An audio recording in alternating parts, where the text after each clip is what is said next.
ठीक है बेटे, अपनी खोल ले, बुक्स खोल ले। आज हमने इसकी एक्सरसाइज करनी है। एक बुक मुझे दे दे बेटे, बुक खोल ले बेटे। और देखें जरा, पहले 5 शॉर्ट क्वेश्चन हम लोग कर चुके हैं। देखें जरा, पहले 5 शॉर्ट क्वेश्चन हम लोग कर चुके हैं जी। छठा शॉर्ट क्वेश्चन देखते हैं बेटे। पहले 5 कर चुके हैं ना शॉर्ट क्वेश्चंस, यहाँ तक होगा। जी सर जी। चलें 6 वाला शॉर्ट क्वेश्चन देखें जी। जो 6 वाला शॉर्ट क्वेश्चन है वो है जी, is the filament resistance lower और higher in a 500 watt 220 volt light bulb than in a 100 watt 220 volt bulb. ये है जी हमारे पास 13.6। इसमें बेटे वो हमें 2 बल्ब दे रहा है। वो कह रहा है कि एक बल्ब की जो पावर है, एक बल्ब की जो पावर है, ये मैं यहाँ पे लिख रहा हूँ जी P1, वो हमें बता रहा है 500 वॉट। और वो कह रहा है कि इस बल्ब को आप ऑपरेट करवाते हैं 220 वोल्ट से, तो इसकी रेजिस्टेंस ज्यादा होगी, या इसके साथ वो हमें एक और बल्ब दे रहा है जिसकी पावर जो है वो कह रहा है जी वो है हमारे पास 100 वॉट, और इस वाले बल्ब को भी आप ऑपरेट करवा रहे हैं 220 वोल्ट से, या इस वाले बल्ब की रेजिस्टेंस ज्यादा होगी। बेटा ये इस क्वेश्चन का जो आंसर है ना, वो पावर और उसके रेजिस्टेंस के दरमियान रिलेशन बना के भी दिया जा सकता है, बट बोर्ड में ये रेकमेंड नहीं किया जाता। बोर्ड में ये रेकमेंड नहीं किया जाता। रिकॉर्डिंग हो रही है ना? बोर्ड में बेटे आपको कब 2 नंबर मिलेंगे, जब आप इस वाले बल्ब की रेजिस्टेंस निकालें और इस वाले बल्ब की रेजिस्टेंस निकालें। रेजिस्टेंसेस की वैल्यूज आपने निकालनी है। एज वी नो डैट, अब हम लोगों को पता है कि पावर का हमारे पास फॉर्मूला होता है जी V²/R। तो इसका मतलब लिखा जा सकता है R is equal to V²/P। तो R1 is equal to V²/P1। और इधर जब आप करेंगे तो इधर लिखेंगे कि R2 is equal to V²/P2। तो यहाँ पे अब्दुल्ला उसको थोड़ा सा नीचे कर दो यार। यहाँ पे जब आप निकालेंगे जी R1 की वैल्यू, तो V का स्क्वायर 220 का स्क्वायर डिवाइडेड बाय 500।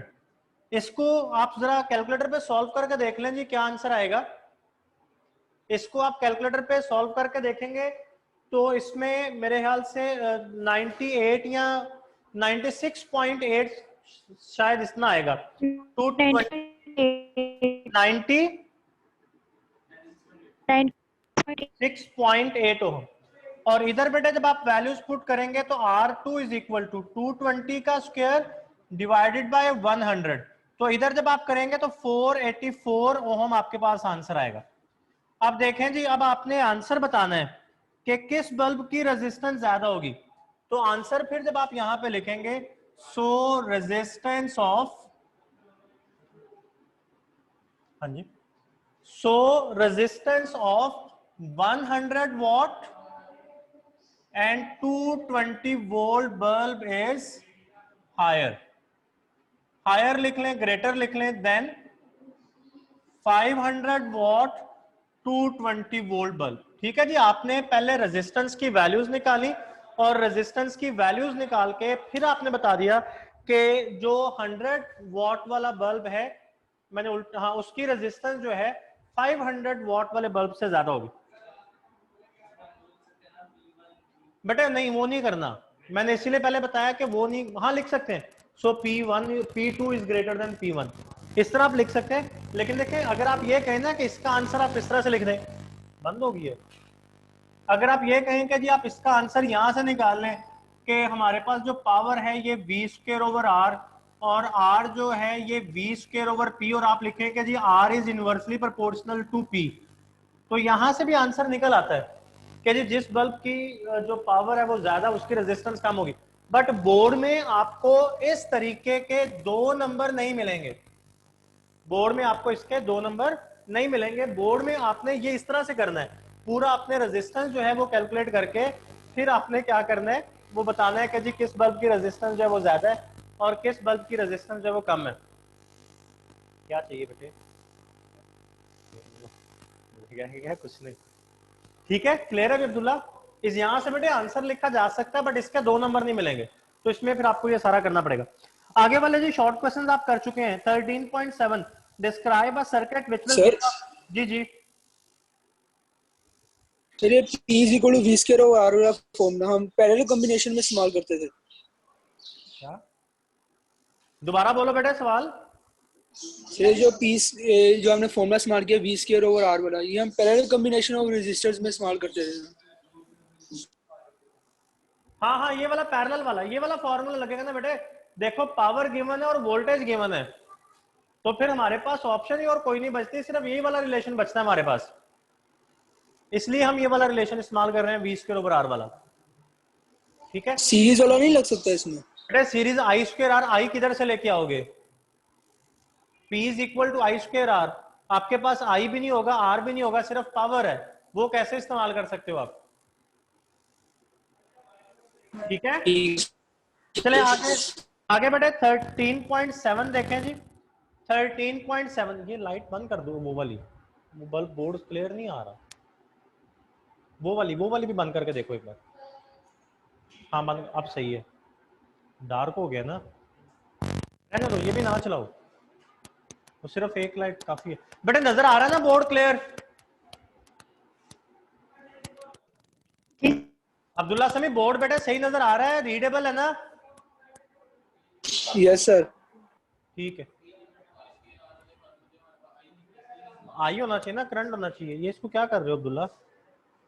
वो ये सारा कुछ फिर रिकॉर्डिंग में खराब हो रहा होगा है। ब्राइटनेस बढ़ा दो ज्यादा, फुल कर दो ब्राइटनेस, छोड़ो, फुल करो ब्राइटनेस एक बार, चेक तो करें कैसे होता है। मैं आगे खड़ा हूं ना, आप देखो। हाँ जी, अब क्लियर नजर आ रहा है? वो उसकी है, वो उस साइड वाला उधर से वो लाइट के में जा रहा है ना, उधर से हमने पढ़ा तो दिया है, ठीक है कोई बात नहीं। चलें जी आगे देखते हैं जी। 13.7 ये मैं आपको बता रहा था, ये आप कल कर चुके हैं। 13.7 वाला आप कर चुके हैं, describe a circuit which will give you a continuously varying potential.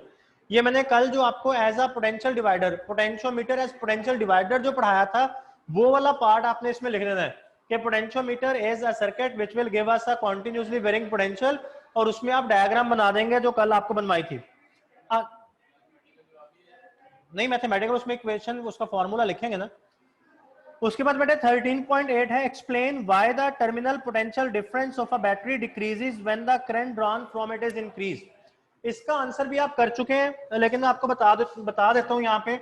वो कहते हैं जी, जब किसी एक बैटरी से आने वाला करंट इंक्रीज करता है, जब किसी एक बैटरी से आने वाला करंट इंक्रीज करता है, तो उसका टर्मिनल पोटेंशियल डिफरेंस जो है वो क्यों डिक्रीज कर रहा होता है? Why the terminal potential difference of a battery decreases when the current drawn from it increases? When current drawn from battery increases, when current drawn from battery increases, potential drop across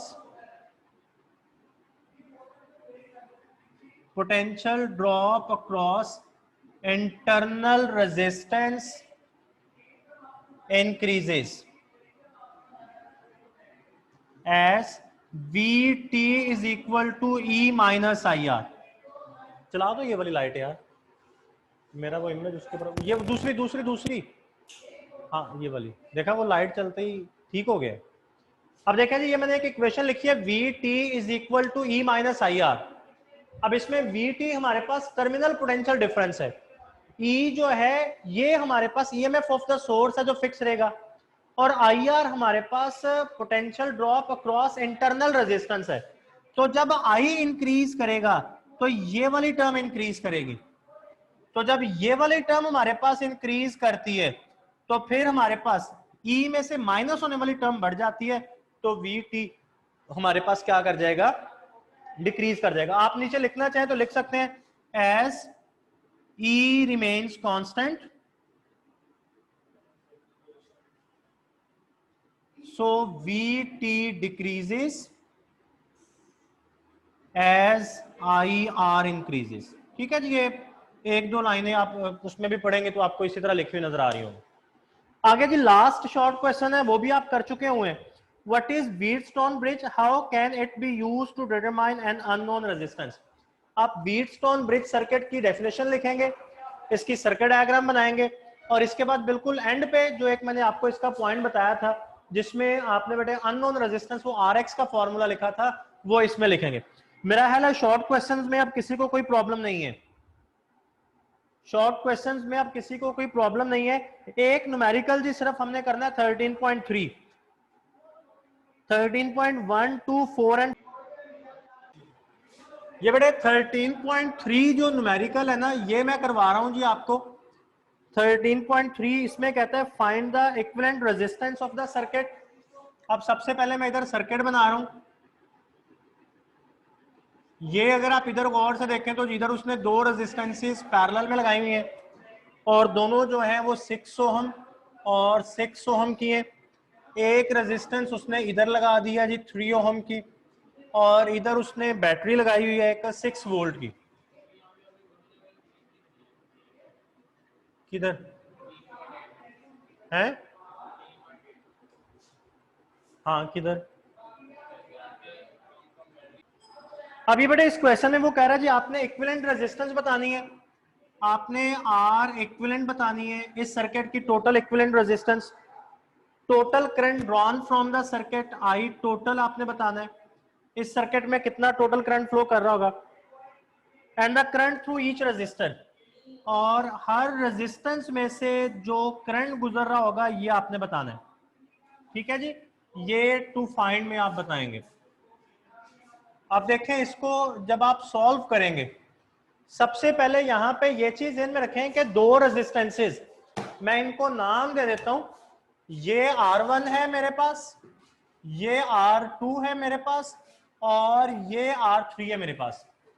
ठीक है जी, ये तीन resistances हैं और इसमें देखें ये दोनों रेजिस्टेंसेस मेरे पास पैरेलल में लगी हुई हैं और ये R3 इनके साथ सीरीज में है। तो मैं यहां पे लिखता हूं G S R1 and R2 are in parallel and R3 is in series। R1 और R2 ये दोनों पैरेलल में, देखें पैरेलल को इस तरह से लिखा जाएगा R1 पैरेलल टू R2, ये मैंने जो दो स्ट्रेट लाइंस लगाई हैं ये पैरेलल का सिंबल है, और प्लस R3, R3 इन दोनों के साथ सीरीज में है। अब इनके पैरेलल कॉम्बिनेशन का फॉर्मूला बनेगा जी R1 R2 over R1 plus R2 plus R3। अब ये यहां पे वैल्यूज पुट कर ले, 6 multiply by 6 over 6 plus 6 into plus 3, तो हो जाएगा जी 36 डिवाइडेड बाय 12 प्लस 3, तो ये मेरे पास क्या आ जाएगा, कैमरा थोड़ा सा नीचे कर लो यार, ये आ जाएगा जी 3 प्लस 3 इज इक्वल टू 6 ओम। तो सर्किट की टोटल जो इक्विवेलेंट रेजिस्टेंस आएगी मेरे पास ये 6 ओम आएगी। ये बेटे R1 पैरेलल R2 ये उनके पैरेलल कॉम्बिनेशन, आप वो n वाला फॉर्मूला भी लगा सकते हैं, आप R ओवर n कर लें तो 6 ओवर 2 आएगा यहाँ पे, क्योंकि दो रेजिस्टेंसेस पैरेलल में, तो 6 ओवर 2 का मतलब 3 रह जाएगा। ठीक है, अब देखें जी जो हमारे पास I टोटल होगा यानी सर्किट का टोटल करंट होगा ये मेरे पास इक्वल होगा V ओवर R इक्विवेलेंट। तो V है मेरे पास 6 वोल्ट, R इक्विवेलेंट मैंने निकाला 6 ओम, तो I टोटल मेरे पास आ जाएगा जी 1 एम्पेयर, यानी सोर्स जो है वो हमें टोटल 1 एम्पेयर करंट जो है वो प्रोवाइड कर रहा होगा, सोर्स जो है वो हमें टोटल 1 एम्पेयर करंट प्रोवाइड कर रहा होगा। अब इसके बाद अगर आगे देखें तो हर रेजिस्टेंस में से जो करंट है वो अगर फाइंड करना हो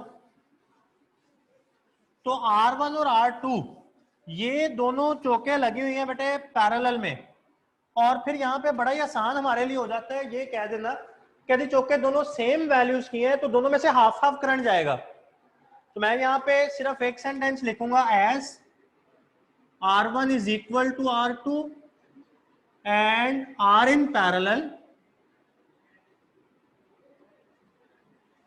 so I1 is equal to 1 over 2 0.5 ampere, I2 is equal to 1 over 2 is equal to 0.5 ampere, and R3 is in series, so I3 is equal to 1 ampere। इसको बेटे समझ ले मैंने क्या किया, मैंने ये कहा जी टोटल जो करंट है ना वो 1 एम्पेयर है सर्किट का, तो इस पॉइंट तक अगर आप देखें, इस पॉइंट तक सर्किट का टोटल करंट आ रहा है 1 एम्पेयर। इस पॉइंट पे आके हाफ करंट इधर से जाएगा, हाफ करंट इधर से जाएगा। ये हमें कैसे पता चला कि हाफ ऊपर से जा रहा है हाफ नीचे से? क्योंकि ये दोनों रेजिस्टेंसेस सेम वैल्यूज की हैं। अगर इनकी वैल्यूज डिफरेंट होती तो फिर करंट की डिफरेंट अमाउंट जा रही होती, तो फिर हम वहां पे कोई और फॉर्मूला अप्लाई करते। तो अब यहाँ पे जो टोटल करंट था उसको हाफ कर दिया, कहा जी वो ऊपर वाली रेजिस्टेंस में से R1 में से, फिर टोटल करंट को हाफ, जो सेकंड हाफ है वो दूसरी रेजिस्टेंस में से। अब यहां से बेटे देखें, जो 0.5 एम्पेयर करंट गुजर के आ रहा है इधर से भी 0.5, लेकिन इस पॉइंट पे आकर तो इकट्ठा हो रहा है, तो टोटल 1 का 1 एम्पेयर करंट R3 में से पास करेगा। तो वही मैंने यहां पे लिख दिया कि जी R3 चूंकि सीरीज में है तो इसमें से टोटल करंट 1 एम्पेयर पास कर रहा हूं। उम्मीद है जी आपको समझ लग गई होगी बेटे। ये शॉर्ट क्वेश्चंस और ये न्यूमेरिकल आप सॉल्व करके असाइनमेंट के तौर पे मुझे सेंड करेंगे। अल्लाह हाफिज।